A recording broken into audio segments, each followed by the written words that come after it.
Hello student, आज हम लोग पढ़ेंगे। लास्ट टॉपिक है आपका चैप्टर 4 का। ठीक है, conservation of energy in HVAC। ठीक है, एंड रेफ्रिजरेशन सिस्टम। ठीक है, चलिए देखते हैं। रेफ्रिजरेशन वह विज्ञान है जो गर्म वस्तु से ऊष्मा को हटाकर ठंडी वस्तुओं में पहुंचाने की कार्यविधि से संबंध रखता है। बिल्कुल सही है। इसमें ऊष्मा को एक स्थान से दूसरे स्थान पर पहुंचाया जाता है। जिस वस्तु को ठंडा करना हो तो उसकी ऊष्मा तापमान को कम कर दिया जाता है। अतः रेफ्रिजरेशन को परिभाषित किया जा सकता है। यह एक प्रक्रिया है जिसके द्वारा दी गई हुई वस्तु या स्थान का तापमान वहाँ के चारों ओर के वायुमंडल से कम कर दिया जाता है। इस प्रकार से चारों ओर के वायुमंडल से कम तापमान को बनाए रखना है। ठीक है, यह स्थान ठंडा बना रहे। सिद्धांत: ठंडक के प्रभाव को प्राप्त करने के लिए निम्नलिखित सिद्धांतों में से किसी का प्रयोग किया जाता है। देखिए इसमें क्या है, रासायनिक विधि द्वारा है, दूसरा क्या है, संपर्क विधि द्वारा। तो ठीक है, रासायनिक विधि देखते क्या होता है। इसमें रासायनिक क्रिया को पूरा करने में ऊष्मा को शोषित किया जाता है। ऊष्मा उस स्थान या वस्तु से ली जाती है जिसे ठंडा करना होता है। संपर्क विधि क्या होता है, यानी कंडक्ट मेथड। जिस वस्तु को ठंडा करना होता है उसे प्रत्यक्ष या अप्रत्यक्ष रूप से कुछ ठंडे माध्यम जैसे ठंडा पानी, बर्फ, जिसकी ऊष्मा पहले से ही प्राकृतिक। ठीक है, अब देखिए इसका हम प्रोसेस समझते हैं, डायग्राम समझते हैं। डायग्राम आप देख रहे होंगे कि ये 1 2 3 करके 4। ठीक है, तो ये देखिए सबसे पहला 1 और 2 के बीच में जो है बेटा, ये आपका है कंप्रेसर। ठीक है, तो ये आइसेंट्रोपिक कंप्रेशन करता है प्रोसेस 1 से 2। फिर इसके बाद जैसे 2 से 3 चलते हैं तो आपका क्या होता है, कंप्रेस तो करता है हाई प्रेशर हाई टेम्परेचर। ठीक है, कंप्रेस करने के बाद जो फ्लूइड होता है उसमें हाई टेम्परेचर हाई प्रेशर होता है। ठीक है, तो अब क्या होगा, कंडेंस होके ये क्या होगा, ठंडा हो जाएगा। ठीक है, प्रेशर लेकिन हाई रहेगा।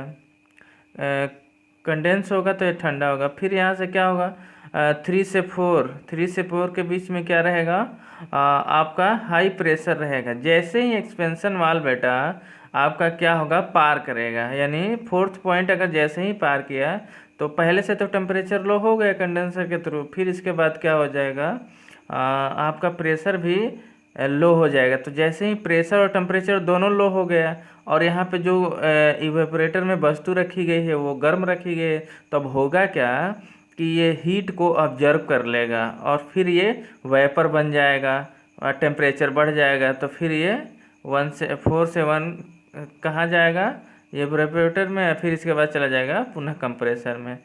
तो ठीक है, इस प्रकार से आपके ये चारों प्रोसेस हैं। ठीक है, 1 से 2, 2 से 3, 3 से 4, ये साइकिल एक कंप्लीट होती है।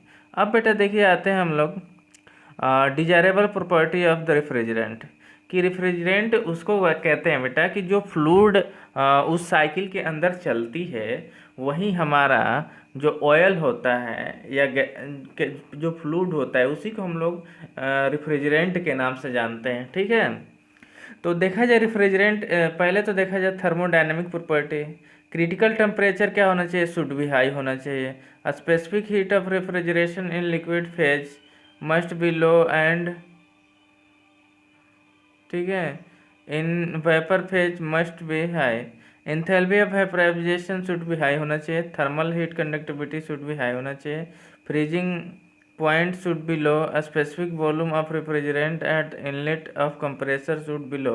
ठीक है, temperature of refrigerant at the outlet of compressor should be low. ठीक है बेटा, चलिए अब हम अगला देखते हैं केमिकल प्रॉपर्टीज़ क्या होती है। केमिकल मीन्स प्रॉपर्टी क्या, कि केमिकल से रिलेटेड जो प्रॉपर्टी होते हैं। It should not be toxic and non inflammable. Refrigerant should be not mixable with oil और कम्प्लीटली इमिसिबल विथ एयर। यानी कहने का मतलब कि केमिकल प्रॉपर्टी ये होना चाहिए कि ये मिक्सेबल नहीं होना चाहिए, मतलब मिक्सेबल नहीं होना चाहिए ऑयल के साथ। ठीक है, जैसे हम ग्रीसिंग करते हैं तो ऐसा ना हो कि ग्रीसिंग से वो थोड़ा सा भी कंटेक्ट करे तो क्या कर दे, केमिकल रिएक्शन ना करे, ठीक है। It should be not attack material of construction of equipment.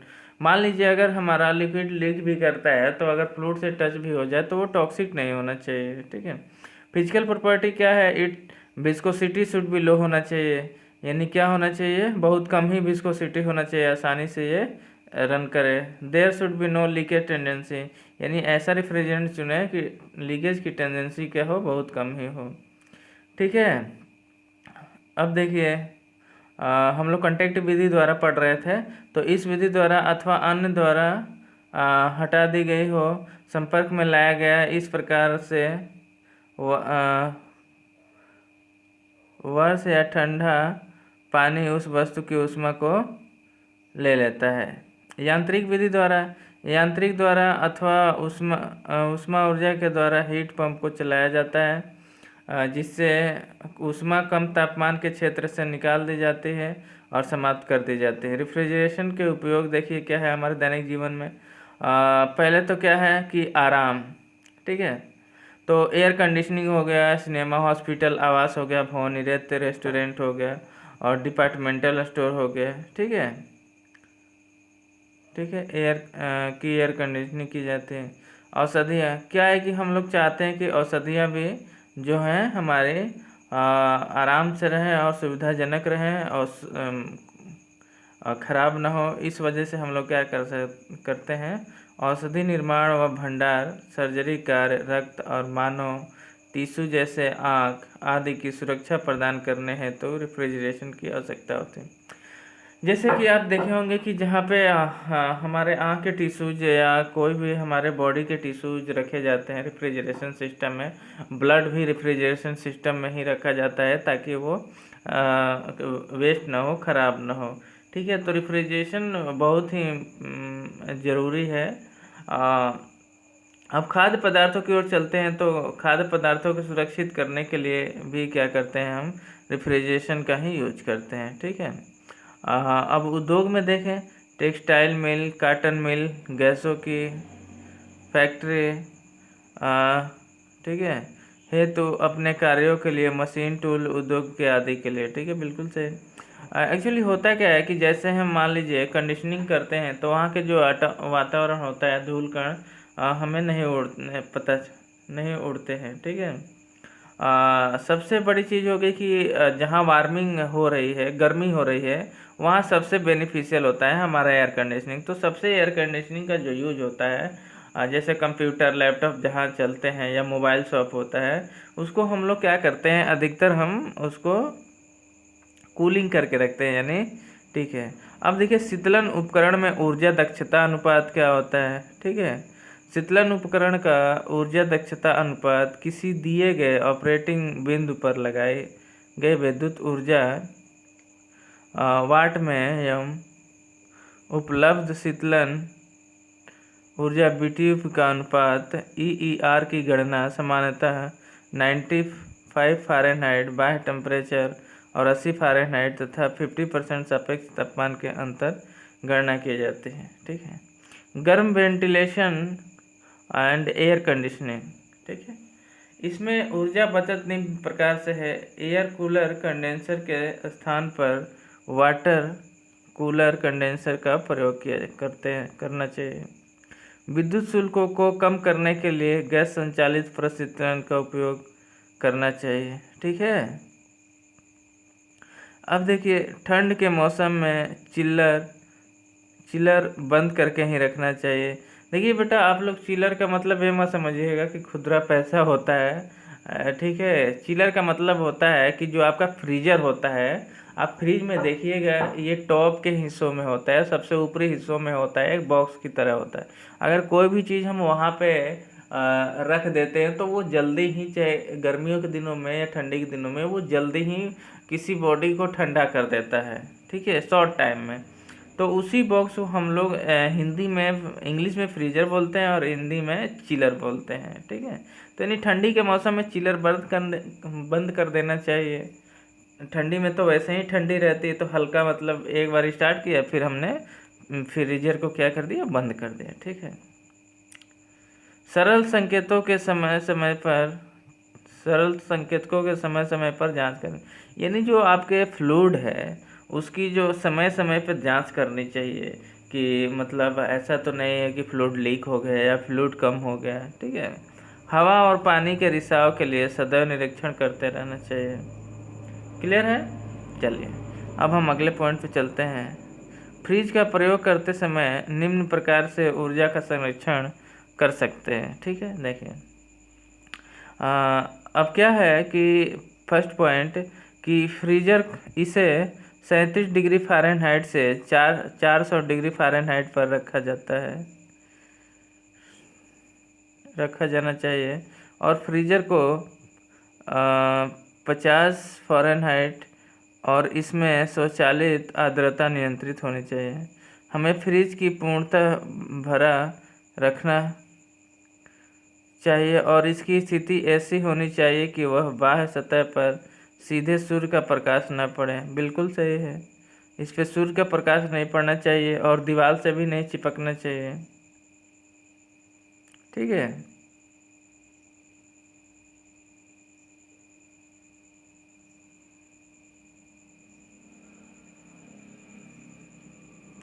ठीक है, प्रकाश ना पड़े। अब चलिए हम लोग नेक्स्ट नंबर पे चलते हैं।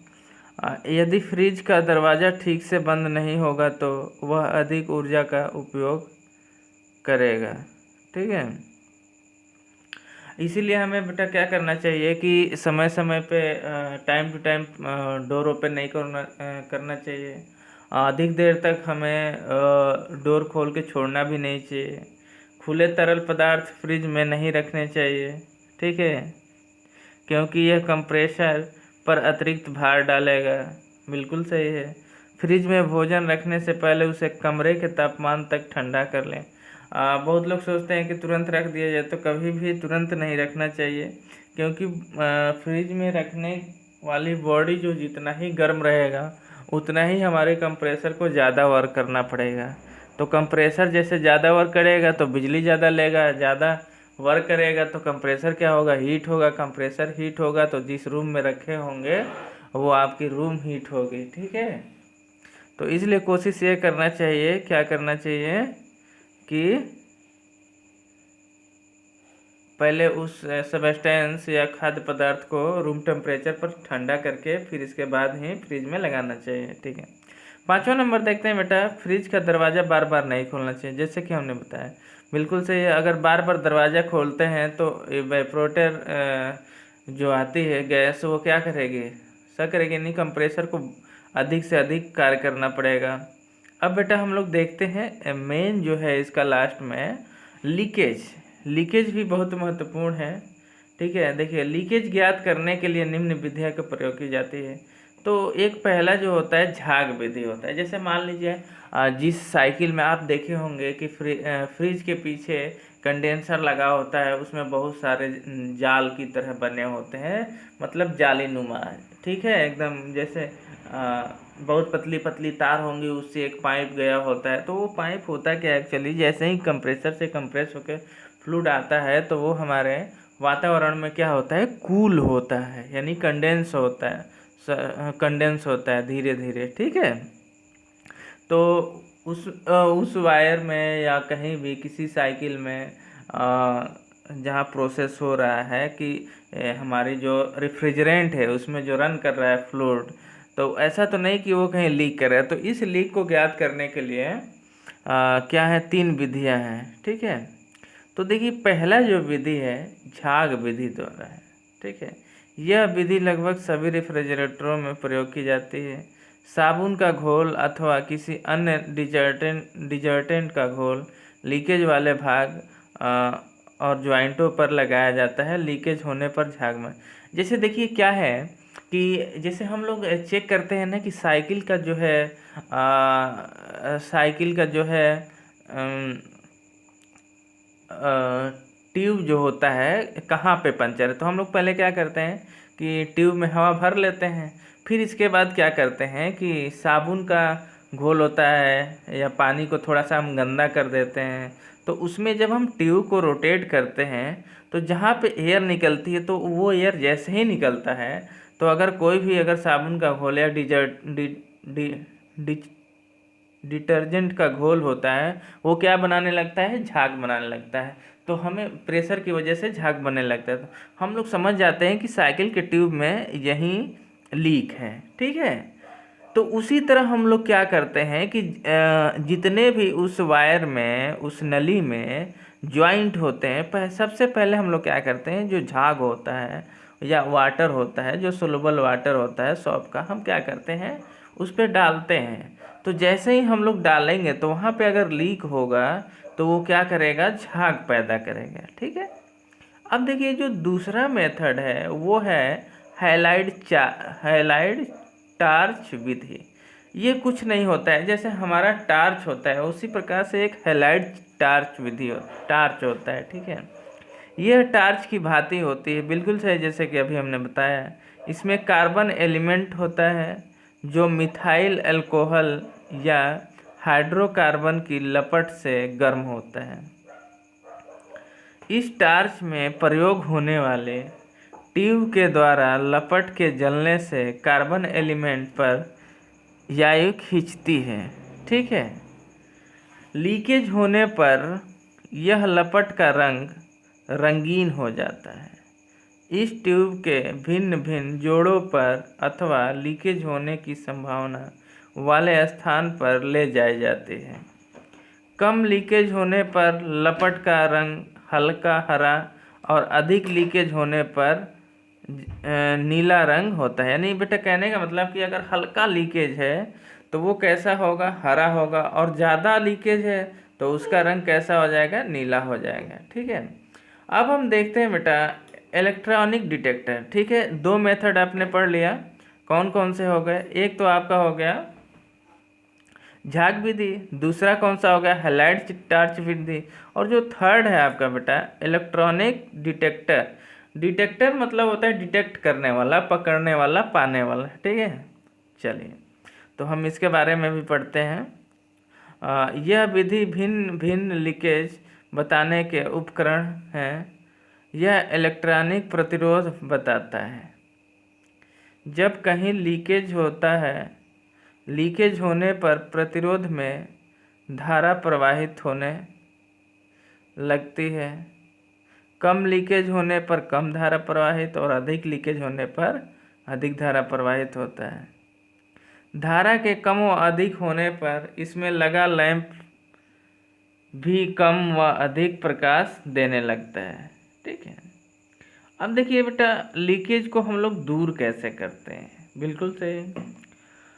लीकेज के दूर करने के लिए निम्न उपाय हैं। लीकेज दूर न करने पर निम्न दोष आते हैं। अगर मान लीजिए लीकेज नहीं दूर किया तो क्या क्या दोष आते हैं। सक्शन प्रेशर कम हो जाता है। यानी कहने का मतलब कि जो सक करता है वो प्रेशर हमारा क्या होता है, कम हो जाता है। सक्शन मतलब खींचने वाला प्रेशर, ठीक है। अब देखिए मोटर पर लोड अधिक हो जाता है, बिल्कुल सही। लीकेज होगा तो बार बार उसी गैस को क्या करेगा, प्रेस करेगा, ठीक है। अब देखिए कूलिंग कार्य ठीक प्रकार से नहीं हो पाता है। अब मोटर जितना चलेगा उतना ही तेज़ी से फ्लूइड क्या होगा, बाहर हो पाएगा, यानी अच्छी तरह से कूल भी नहीं हो पाएगा, ठीक है। जल्दी जल्दी चलेगा तो वो जल्दी जल्दी फ्लूइड बहेगा, अगर धीरे धीरे कम कम मोटर चलेगा तो वो धीरे धीरे पास करेगा। कंप्रेसर भी गर्म हो जाता है, बिल्कुल सही। अब देखिए हेड कंप्रेसर कम हो जाता है, ठीक है। लीकेज के स्थान कौन कौन से हो सकते हैं, ठीक है। देखिए बेटा लीकेज के स्थान सभी ट्यूब व पाइप के जोड़ जितने भी, देखिए सबसे बड़ी चीज़ होती है कि जैसे लीकेज के चांस कहाँ होते हैं। अगर मान लीजिए अगर हम खेत की सिंचाई कर रहे हैं, डिलीवरी पाइप भी लगा है, तो सबसे फर्स्ट ऑफ ऑल लीकेज के चांसेस कहाँ कहाँ होते हैं, जहाँ हम बैंड में जोड़ते हैं, ट्यूब से बांधते हैं, वहाँ भी लीक हो सकता है। और जितनी ज्वाइंट ऑफ पाइप है वहाँ मतलब मान लीजिए कि लीकेज होना ही होना है, ठीक है। फिर इसके बाद जो अलग से पाइप फट गया या उसमें कोई होल हो गया पतली सी, तो हम उसको मतलब वो उतना कंसीडर नहीं करते हैं जितना जॉइंट और जहाँ पे मेन जॉइंट होता है वहाँ कंसीडर जितना करते हैं। बेल्ट वाले स्थान पर आप देखे होंगे कि रेफ्रिजरेशन सिस्टम में कॉपर के जितने भी बने होते हैं कॉइलिंग, उसको क्या किया जाता है, वेल्ड किया जाता है। बिल्कुल सही, ठीक है। इवेपोरेटर में भी क्या होता है, मुड़ाव होता है, तो हो सकता है चांसेस बन सकते हैं लीकेज के, ठीक है। अब देखिए रेफ्रिजरेटर के कार्य में सावधानियाँ, ठीक है। रेफ्रिजरेंट के कार्य के समय कुछ सावधानियाँ रखी जाती हैं। पहला क्या है, वायु को छोड़कर लगभग सभी रेफ्रिजरेंट गैस अधिक या कम नशीली होती हैं, इसीलिए हवादार कमरे में रेफ्रिजरेंट का कार्य करना चाहिए, ठीक है। अब देखिए दूसरा जो पॉइंट है बेटा, किसी भी रेफ्रिजरेंट का द्रव, ठीक है, शरीर के किसी भाग पर नहीं गिरना चाहिए, अन्यथा हो सकता है, ठीक है, अन्यथा घाव हो सकता है, ठीक है। किसी रेफ्रिजरेंट जैसे अमोनिया और सल्फर डाइऑक्साइड तीखी गंध वाले होते हैं और दम घुटने वाली खांसी आदि उत्पन्न करते हैं, इसलिए आवश्यक है कि इन गैसों पर कार्य करते समय ताज़ी वायु लेते रहना चाहिए। चौथा क्या है, अमोनिया और सल्फर डाइऑक्साइड वाले मशीन पर कार्य करते समय मास्क व चश्मे का प्रयोग करना चाहिए। और आज बेटा आज आपका पूरा 4th यूनिट कंप्लीट हो गया। अगले नेक्स्ट लेक्चर में हम लोग पढ़ेंगे unit number 5। Thank you class, thank you student.